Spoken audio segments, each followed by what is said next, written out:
नमस्कार प्रेक्षकांनो, शुभ विवाह या मालिकेच्या येणाऱ्या भागामध्ये जबरदस्त असा ट्विस्ट येणार आहे। तर प्रेक्षकांनो, इथे आता भूमी संकर्षणची साथ देणार आहे। संकर्षणवरती खोटे नाटे आरोप करण्यात आलेले आहेत आणि त्याचा पुढाकार इथे रागिणीने घेतलेला असतो। तर इथे रागिणी आता संकर्षण आणि आकाश या दोघांमध्ये भांडण लावण्याचा प्रयत्न करत असते आणि तिचा हा जो काही प्लॅन आहे तो भूमीच्या व्यवस्थित लक्षात आलेला असतो आणि त्यामुळे इथे आता संकर्षणला फसवणाऱ्या रागिणीचा इथे भूमीने पर्दाफाश करण्याचं ठरवलेलं असतं। तर प्रेक्षकांनो, येणाऱ्या भागामध्ये इथे भूमी आता संकर्षणला निर्दोष सिद्ध करते। कोलतेच्या बाबतीत जे काही घडलं त्याच्यामध्ये संकर्षणची अजिबात चूक नाही आहे हे आता भूमी सिद्ध करणार असते आणि त्यामुळे प्रेक्षकांनो, इथे येणाऱ्या भागामध्ये आता भूमी हॉस्पिटलचं CCTV फुटेज चेक करते आणि त्याच्यामध्ये दीपकला ओळखताच खूप मोठ्या सत्याचा उलगडा करते। तर इथे आता त्यांच्या घराच्या बाहेरचं CCTV फुटेज आणि त्याचबरोबर हॉस्पिटलमधलं CCTV फुटेज हे चेक केल्यानंतर त्याच्यामध्ये जो दीपक नावाचा माणूस आहे त्याचे डोळे बघितल्यानंतर तो माणूस हा आता दोन्ही सारखाच बाजूला आहे। जो माणूस दिसतोय तो एकच माणूस आहे हे भूमीला कळलेलं असतं आणि त्यामुळे इथे भूमीचा संशय खात्रीत बदललेला असतो। तर इथे संकर्षणच्या मागे आणि आमच्या अपघाताच्या मागे जर कुणी व्यक्ती आहे तर ती रागिणी आत्या आहे, पण तिच्या बाबतीत माझ्याकडे आता कुठलेही पुरावे नाहीत। त्यामुळे तिचं नाव जर मी घेतलं तर इथे आकाश माझ्याकडे पुरावे मागेल, जसे तो आत्तापर्यंत मागत आलाय। आत्याने इतकी कारस्थानं केली तरीसुद्धा इथे आकाशचा आत्यावरती आंधळा विश्वास आहे। त्यामुळे आता मला जर रागिणी आत्यांवरती आरोप करायचा असेल किंवा त्यांच्याकडे बोट दाखवायचं असेल तर माझ्याकडे पुरावा असणं महत्त्वाचं आहे। त्यामुळे इथे भूमी म्हणते की जेव्हा माझ्याकडे रागिणी आत्यांच्या विरोधात पुरावे असतील तेव्हाच मी त्यांच्यावरती आरोप करणार। आता मला तोंडावरती पडायचं नाही आहे असं भूमीने ठरवलेलं असतं आणि त्यामुळे तिने मानसीला सुद्धा कामाला लावलेलं असतं। ती म्हणते की रागिणी आत्यांवरती पौर्णिमावरती तुला बारीक लक्ष ठेवायचं आहे। त्यामुळे प्रेक्षकांनो, इथे आता भूमीने ठरवलेलं असतं की काहीही झालं तरीसुद्धा संकर्षणला निर्दोष सिद्ध करायचं। तेव्हा इथे दीपक आता पोस्टमॉर्टम रिपोर्टसुद्धा बदलणार असतो, पण त्याला इथे भूमीने रंगे हात पकडलेलं असतं आणि त्याचबरोबर अशा रीतीने भूमीने संकर्षण आणि आकाश या दोघांचासुद्धा जीव वाचवून त्यांच्यातलं भांडणसुद्धा मिटवलेलं असतं। असे पुरावे तिने गोळा केलेले असतात आणि ते आकाशच्या समोर सादर केलेले असतात। त्यामुळे संकर्षणवरती बसणारी चौकशीसुद्धा आता बाजूला झालेली असते। तर प्रेक्षकांनो, येणाऱ्या भागामध्ये कशा पद्धतीने गोष्टी घडत जातात आपण सविस्तरपणे बघूया। तर प्रेक्षकांनो, आपण बघितलं रागिणीला फक्त घरावरती सत्ता आणि संपूर्ण प्रॉपर्टी स्वतःच्या नावावरती आणि इथे ऑफिसमध्ये ताबा हवाय आणि त्यासाठीच तिने आपल्या भावंडांना त्याचबरोबर आपल्या आईवडिलांना सुद्धा सोडलेलं नाही आहे। तर इथे तिने स्वतःच्या भावाला आणि वहिनीला मारलं, स्वतःच्या भावाला वेडं केलं, त्यानंतर लग्न लावून दिलं, भूमीच्या मागे लागली, कारण इथे भूमी आत्याला सडेतोड उत्तरं द्यायला लागली। इथे आता रागिणी आत्यांची संपूर्ण कारस्थानं जर कुणी शोधून काढली असतील तर ती भूमी असते। त्यामुळे प्रेक्षकांनो, इथे आता रागिणी आत्याला भूमीला रस्त्यातून बाजूला करायचं असतं आणि त्यामुळे ती भूमीला सुद्धा खूप टॉर्चर करते, खूपच जास्त तिला त्रास देते, पण तरीसुद्धा इथे भूमी आकाशची साथ सोडत नाही। आकाशला पूर्णपणे बरं करते आणि प्रत्येक वेळेला त्याला प्रोटेक्ट करण्याचा प्रयत्न करते, पण इथे आकाशचा रागिणीवरती खूपच जास्त आंधळा विश्वास असतो। म्हणजे प्रत्येक वेळेला भूमीने जर काही बोलली किंवा संशय जरी घेतला तरीसुद्धा तुझ्याकडे काही पुरावा आहे का, तिच्याकडे सातत्याने आकाशने पुरावे मागितलेले असतात। इतकं मोठं कारस्थान सगळ्यांच्या समोर आणून देखील इथे आता आकाशचा आपल्या आत्यावरती खूपच जास्त विश्वास असतो। त्यामुळे इथे रागिणीने आता नवीन प्लॅन तयार केलेला असतो। रागिणीला माहिती असतं की भूमी आकाशला सोडून संकर्षणकडे गेली आहे, कारण आकाशचा जीव वाचावा म्हणून तिने इथे कॉन्ट्रॅक्ट पेपर साईन केलेले असतात। रागिणीला हे सत्य माहिती आहे, पण हे सत्य आता दोघांच्या नंतर तिसरं कुणालाही कळता कामा नये म्हणून भूमी मानसी, अथर्व त्याचबरोबर आकाश कुणालाही सांगू शकत नाही। पण इथे भूमी मात्र कॉन्ट्रॅक्टवरती सही केल्यानंतर जसं इथे कॉन्ट्रॅक्टमध्ये लिहिलेलं असतं तशी ती वागत असते। ती कुणाला काही सांगत नाही आणि आकाशला सोडून ती संकर्षणकडे सुद्धा जाते, का तर आकाशचा जीव वाचावा म्हणून. त्यानंतर इथे रागिनी त्या संधीचा फायदा करायचं ठरवते. रागिनी म्हणते की चला आता भूमी तर इथून गेली, आता मला इथे आकाशला ऑफिसमधून त्याचबरोबर घरातून त्याचं लक्ष पूर्णपणे डायव्हर्ट करायचं आहे, जेणेकरून तो ऑफिसमध्ये येऊन काम करू शकणार नाही. सतत तो मेंटली डिस्टर्ब राहिला पाहिजे आणि त्याचसाठी ती पहिलं पाऊल उचलते. ते म्हणजे ती क्षितिजाची कस्टडी आकाशला स्वतःकडे घ्यायला सांगते. आकाशने तिचं ऐकून ते केलेलं असतं, फक्त त्याचा उद्देश वेगळा असतो. त्याला असं वाटतं एकदा का क्षितिजा माझ्याकडे आली की तिच्या मागे मागे भूमीसुद्धा येईल. पण भूमी तसं करत नाही आणि ह्याच्यामध्ये आकाशने वेगळा विचार केलेला असतो, तर भूमीने आता वेगळा विचार केलेला असतो. भूमी म्हणते की जर क्षितिजा आकाशकडे गेली तर निदान तो स्टेबल होईल, त्याचं कामामध्ये लक्ष लागेल, निदान तो शांत होईल. म्हणून इथे भूमीने क्षितिजाची कस्टडी इथे भांडण तंटा न करता आकाशकडे दिलेली असते. तेव्हा इथे क्षितिजा आलेली असते. क्षितिजा आल्यानंतर आकाश अजूनच फोकस होतो. त्यामुळे इथे रागिनीला दुसरं काहीतरी प्लॅनिंग करावं लागतं. तेव्हा ती घेते कोलतेला. त्याच्या डोक्यामध्ये इथे आता महाजन गारमेंट्स याची जी पाटी असते ती त्याच्या डोक्यात पडते. हे सुद्धा कारस्थान रागिनीचं असतं, जे दीपककडून तिने करून घेतलेलं असतं. आणि त्यानंतर हॉस्पिटलमध्ये सुद्धा इथे संकर्षणच्याच ॲडमिट करायला लावते, जेणेकरून संकर्षच्या हातून काहीतरी चुकीचं अघटित घडेल आणि मग इथे आकाश त्याला ब्लेम करेल आणि दोघांमध्ये असं काही कटाक्याचं भांडण होईल की त्याच्यामध्ये कुणाचं ना कुणाचं तरी नुकसान हे होईलच. आणि आकाशचं नुकसान झालं तर खूपच जास्त चांगलं होईल. त्याला एकतर अटक होऊ दे, नाहीतर त्याला इतका त्रास होऊ दे की तो घरी बसू दे, म्हणजे ऑफिसमधून आपोआपच तो बाहेर पडेल, असा आता रागिनीचा प्लॅन असतो. त्यामुळे ती इथे कोलतेला हॉस्पिटलमध्ये ॲडमिट करते. संकर्षणने ऑपरेट केल्यानंतर कोलते बरा होणार असतो. रागिनीला ते नको असतं, म्हणून रागिनी कोलतेला मारायला सांगते. त्यामुळे प्रेक्षकांनो इथे आता रागिनीने अशी सिच्युएशन निर्माण केलेली असते की कोलतेची बायको, आकाश, अथर्व सगळ्यांच्या समोर असं आता रागिनी दाखवते की बघा बघा, इथे आता संकर्षणच्या हलगर्जीपणामुळे कोलतेचा जीव गेला.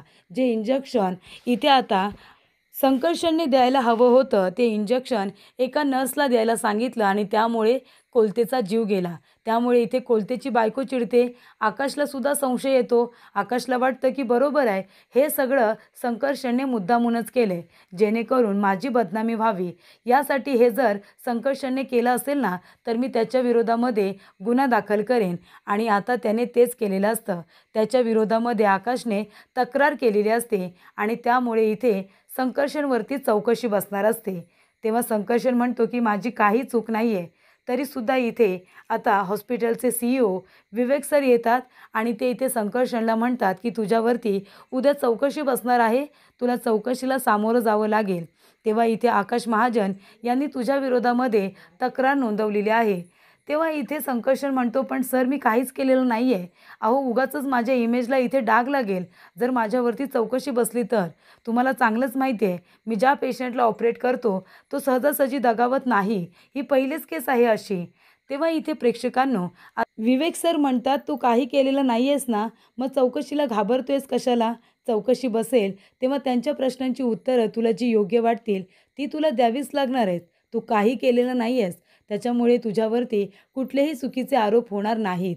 तेव्हा प्रेक्षकांनो इथे आता संकर्षणवरती तक्रार केल्यामुळे भूमी आकाशला भेटायला जाते आणि ती आकाशला म्हणत असते की तू संकर्षणच्या विरोधामध्ये जी काही तक्रार केलीस ती प्लीज मागे घे. या सगळ्यामध्ये त्याची काही चूक नाही आहे. संकर्षण एक उत्तम डॉक्टर आहेत. आकाश त्यांनी तुला ऑपरेट केलं आहे.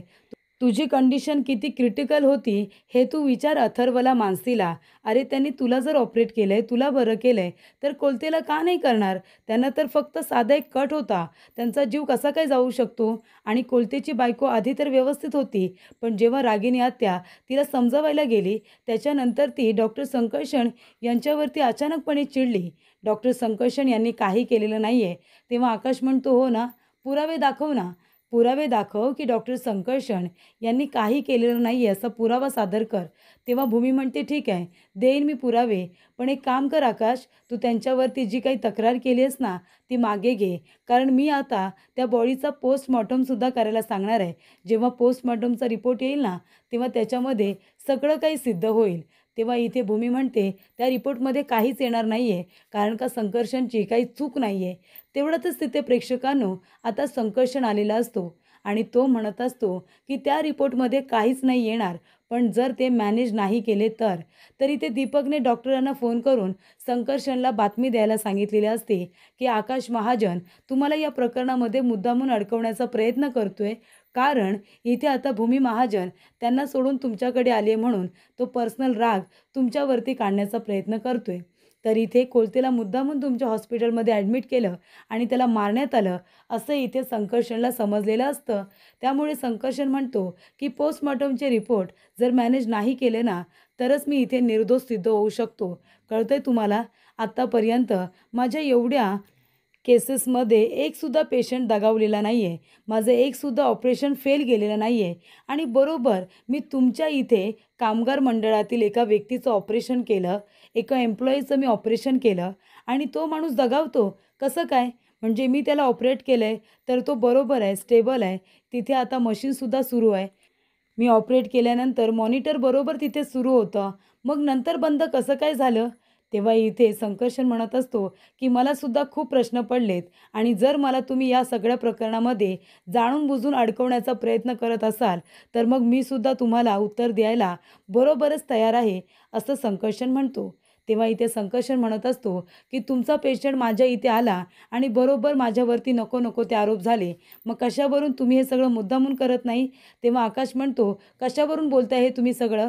तेव्हा संकर्षण म्हणतो, मग मी तुमच्या पेशंटला मारले असे तुम्ही माझ्यावरती आरोप कसे काय करू शकता? आतापर्यंत एकसुद्धा पेशंट मेलेला नाही आहे आणि बरोबर तुमचा पेशंटच कसा काय जातो? तेव्हा इथे भूमी म्हणत असते, संकर्षण तुम्ही नका त्यांच्याकडे लक्ष देऊ. आपण तुम्हाला निर्दोष सिद्ध करायचंच. तेव्हा इथे भूमी संकर्षणबरोबर हॉस्पिटलला जाते आणि भूमी म्हणत असते की संकर्षण सगळ्यात आधी तुम्ही ज्या ठिकाणी त्यांना ऑपरेट केलं, ऑपरेशन थिएटरच्या बाहेरचं CCTV फुटेज, त्यानंतर ICUमध्ये जर CCTV फुटेज असेल तर ते, नाहीतर बाहेरचा कॅमेरा, सगळं फुटेज आपण बघायचं. ज्या ज्या ठिकाणी तुम्ही होतात त्या त्या ठिकाणचं आपण सगळं CCTV फुटेज चेक करूया. तिथे संशयास्पद जो व्यक्ती आपल्याला दिसेल त्याला पकडायला हवं. तेव्हा प्रेक्षकांनो, इथे आता जेव्हा ICUमध्ये कोलतेला शिफ्ट केलं होतं, त्यानंतरला तो स्टेबल होता, तेव्हा संकर्षणने नर्सला एक इंजेक्शन द्यायला सांगितलं होतं आणि त्याच दरम्यान इथे आता रागिणीने संकर्षणला कॉल करून बाहेरसुद्धा बोलावलेलं असतं. तेव्हाच प्रेक्षकांनो दीपक त्या ठिकाणी गेलेला असतो आणि त्याने कोलतेला इंजेक्शन दिलेलं असतं. तेव्हा इथे दीपक जात असताना इकडे तिकडे बघत असतो आणि तो घाबरलेला असतो. तेव्हा त्या CCTV फुटेजमध्ये जेव्हा इथे दीपकचा चेहरा बघितला जातो, तेव्हा त्याचे डोळे इथे आता भूमीला बघितल्यासारखे वाटतात. तेव्हा भूमी म्हणत असते की हे डोळे मी कुठेतरी बघितलेत. तेव्हा तिला आठवतं घराच्या बाहेर जेव्हा CCTV कॅमेरा ती बघत असते, त्या फुटेजमध्ये सुद्धा तिने दीपकचे डोळे बघितलेले असतात आणि तिने दीपकला ओळखलेलं असतं. तेव्हाच इथे प्रेक्षकांनो आता हॉस्पिटलमध्ये दीपकच्या चेहऱ्याला मास्क असतो, पण इथे जेव्हा घराच्या बाहेरचं फुटेज भूमीने बघितलेलं असतं, तेव्हा त्याचा चेहरा भूमीने पूर्णपणे ओळखलेला असतो. त्यामुळे इथे आता ते फुटेज गायकवाड सरांना दिलेलं असतं आणि भूमी गायकवाड सरांना जाऊन भेटते आणि म्हणत असते की मी तुम्हाला आमच्या घराबाहेरचं फुटेज बघायला दिलं होतं. त्याच्यामध्ये जो माणूस आहे तोच हॉस्पिटलमध्ये आला होता आणि त्यानेच कोलतेला मारण्याचा प्रयत्न केला आहे. म्हणजे प्रयत्न नाही तर त्या माणसानेच कोलतेचा जीव घेतला आहे. आता त्या माणसाला आपल्याला लवकरात लवकर पकडायचं आहे आणि तोपर्यंत प्रेक्षकांनो इथे आता कोलतीचा पोस्टमॉर्टम रिपोर्टसुद्धा आलेला असतो. तर इथे बॉडी पोस्टमॉर्टमसाठी गेलेली असते आणि तो रिपोर्ट आल्यानंतर इथे आता रागिणीने सांगितल्याप्रमाणे इथे तोच माणूस जो दीपक आहे तो रिपोर्ट चोरण्याचं काम करत असतो आणि तेव्हाच भूमी त्याला रंगेहात पकडते आणि ओरिजिनल रिपोर्ट तो घेऊन पळून जाणार. तेवढ्यातच भूमीने तो रिपोर्ट बघितलेला असतो. त्यामुळे प्रेक्षकांनो भूमी आता गायकवाड सरांना म्हणते की हा तर तोच माणूस होता ज्या माणसाला आपण पकडण्याचा प्रयत्न करतोय. तेव्हा प्रेक्षकांनो इथे आता पोस्टमॉर्टम रिपोर्ट चोरणाऱ्या दीपकला सुद्धा भूमी पकडायला त्याच्या मागे मागे जात असते. तेव्हा तिने आता तो रिपोर्ट लॅबमधून घेतलेला असतो आणि इथे डॉक्टरांना चेक करण्यासाठी दिलेला असतो. तेव्हा इथे डॉक्टर संकर्षण तो रिपोर्ट जेव्हा बघतो तेव्हा त्याच्या गोष्टी लक्षात येतात. तो म्हणत असतो की अशा पद्धतीचं इंजेक्शन कोलतेला देण्यात आले ज्याच्यामुळे कोलतेचा जीव गेलेला आहे. आणि जेव्हा इथे आता डॉक्टर संकर्षण यांच्यावरती चौकशी बसते तेव्हा तो रिपोर्ट डॉक्टर संकर्षणने सबमिट केलेला असतो आणि तो म्हणत असतो की मी जे इंजेक्शन लिहून दिलं होतं ते इंजेक्शन देण्याच्या आधीच त्यांना हे केमिकलचं इंजेक्शन देण्यात आलं होतं, ज्याच्यामुळे कोलतेचा जीव गेला आहे. आणि जेव्हा हे इंजेक्शन दिलं आहे त्यावेळेला मी तिथे नव्हतो, कारण मला घरून फोन आला होता. तो घेण्यासाठी मी बाहेर आलो होतो आणि नर्सला जे इंजेक्शन लिहून दिलं होतं ते तर वेगळंच होतं.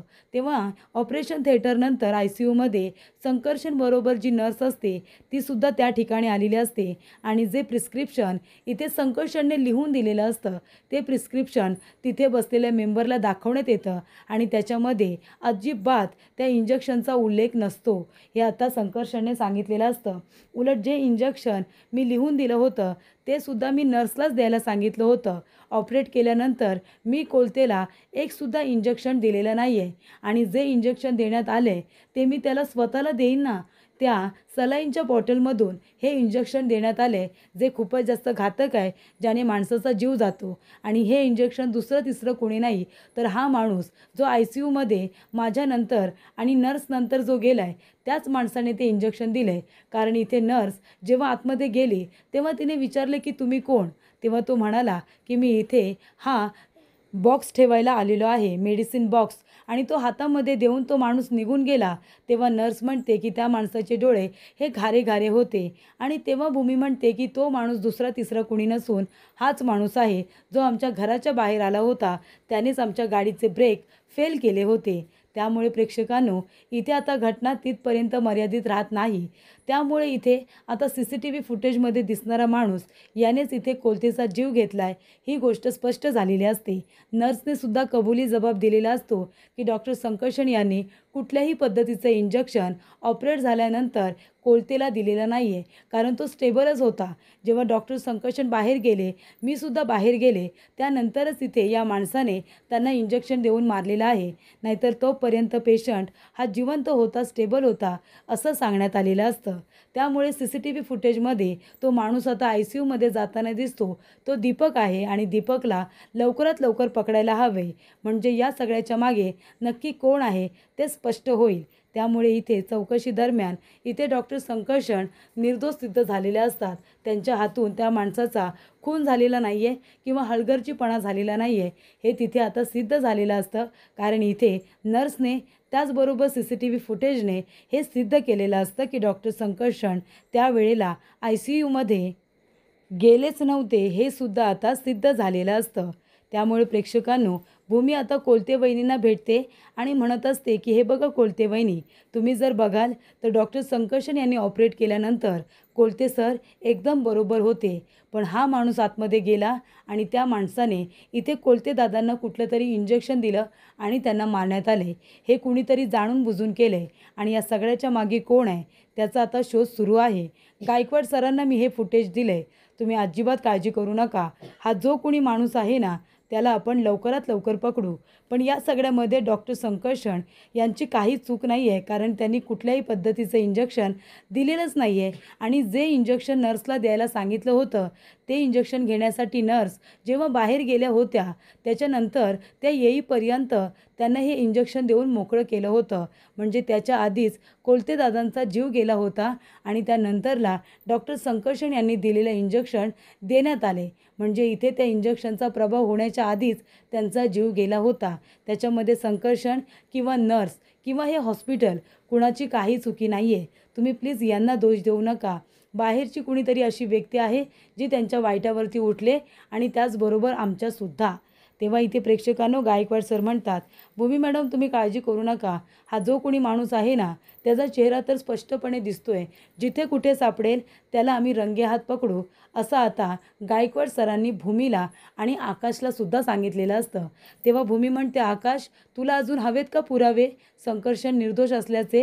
हे बघ, मी त्यांना निर्दोष सिद्ध केलं आहे, कारण त्यांची या सगळ्यामध्ये अजिबात चुकी नाही आहे. पण हा माणूस कोण आहे, कुणाच्या सांगण्यावरून तो हे सगळं करतोय, तुझ्यामध्ये आणि संकर्षणमध्ये भांडणं लावतोय ना, त्या माणसाला आता मला शोधून काढायचं आहे. कारण का बघ ना, म्हणजे तुझ्या ऑफिसमधला माणूस डॉक्टर संकर्षण यांनी ऑपरेट केलं आणि मग अचानकपणे एक माणूस येऊन कोलते यांना मारून जातो आणि त्यामुळे काय होतं, तुमच्या दोघांमध्ये भांडण होतं. कुणीतरी असं आहे जे तुमच्या भांडणाचा स्वतःसाठी फायदा करून घ्यायला बघतंय आणि ती व्यक्ती कोण आहे ना आकाश, तिला मी लवकरात लवकर शोधून काढेन. तर अशा पद्धतीने इथे आता भूमीने डॉक्टर संकर्षण आणि आकाशमधलं भांडण थांबवलेलं असतं. त्याचबरोबर डॉक्टर संकर्षण यांना निर्दोष सिद्ध करत आकाशला पुरावेसुद्धा दिलेले असतात आणि अशा पद्धतीने इथे आता रागिणीचा प्लॅन हा फ्लॉप केलेला असतो आणि पुन्हा एकदा ती तोंडावरती पडलेली असते.